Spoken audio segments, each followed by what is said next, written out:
All right, hello. Today we will be talking about how to assist our students with ADHD in the classroom setting. So, as we know, there are three different types of ADHD. There's the inattentive student, the hyperactive and impulsive student, and then the student who will have a combination of both of those. And as educators, it is very important for us to get in contact with either the parent, the school counselor, or administration so that they can let us know what type of ADHD the student has. So first, we will be looking at three different ways that you can tell if one of your students has inattentive ADHD. So these are just three of very, very many ways that a student can display this form of ADHD.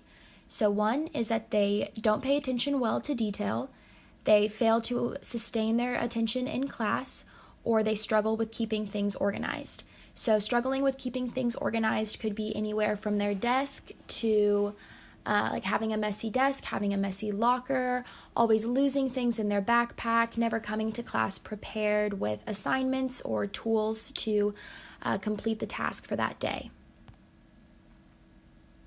Next, we'll look at a hyperactive and impulsive student. So with hyperactivity, you will see that they fidget a lot, they talk frequently, and they're always on the go. So this is going to be your student who just can't quite sit still in their seat. They're always turning around and talking with their friends, and they're always seeming to go, go, go, and they don't think about the outcomes of always being moving. And with impulsivity, you will see that they blurt out answers a lot without raising their hand. They struggle to wait in line, and they interrupt or intrude on others. And I think that it's also important to mention that with both of these, it may seem that this is something that any normal student does, but with a student with ADHD, even after you have asked them time and time again to correct these habits that they have, they'll still find it incredibly difficult to correct this. And then with combination, as the name implies, this is where you'll see that there's a combination of all of the characteristics of an inattentive student and a hyperactive and impulsive student. So this is going to be what the majority of your students will, with ADHD, will have. So they're going to have there's a broad list to look through. I just put some of the ones that I think are easier to see in the classroom setting. So what are some classroom management skills that we can have as educators so that we can help our students to our full capability? So you always need to be thinking of the student first. The student is your first priority in the classroom, and if your student has ADHD and you're not catering to them and you're not trying to find ways to modify your lesson plan or accommodate this student, then you're not giving them the education that they truly deserve. So you need to, if you can, find a way to build in short breaks for the student.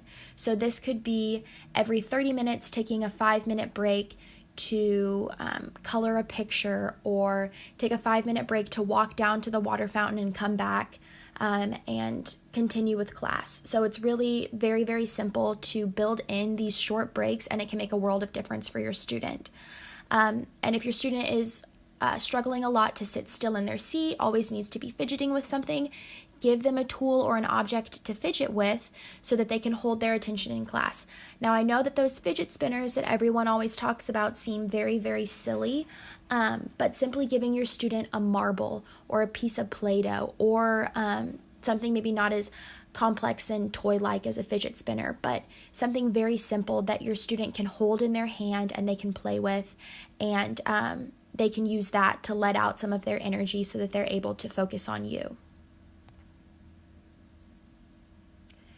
And then you should also consider modifying the seating for that student. So whether that's, it's hard for them to pay attention because they're sitting in the very back row, maybe consider moving them up closer to the front where you can have eyes on them and you can give them some visual cues that they need to be paying attention, they need to be watching you.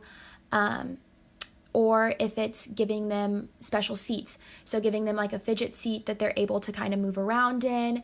They can sit on one of those big Pilates balls, just really giving them anything that they need within reason and within making sure that everybody else in your classroom is still able to pay attention even when the student has modified seating. Just making sure that you're helping them in any way that you can. Or you could make the student your special helper every single day. So if your student struggles to pay attention while taking notes, they could be the note taker for the whole class. Now, if you're choosing to use those notes or not is up to you, but giving that student the responsibility of being the note taker helps them to see that what they're doing is important. Or at the end of every lesson, a great way to get them up and moving out of their seat is to pick up everyone's assignments, pick up everyone's tests, and put them in a file that you have for them. So then they're helping you to pick up all of these assignments, pick up all of these tests, and they're getting up, moving around, so they're not just sitting in their seat the whole time.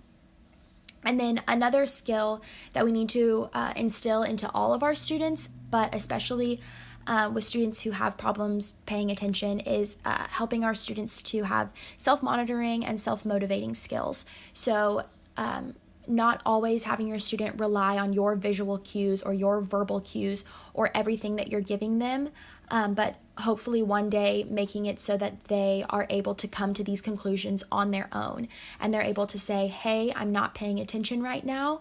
I need a 5-minute break to walk down to the water fountain and come back.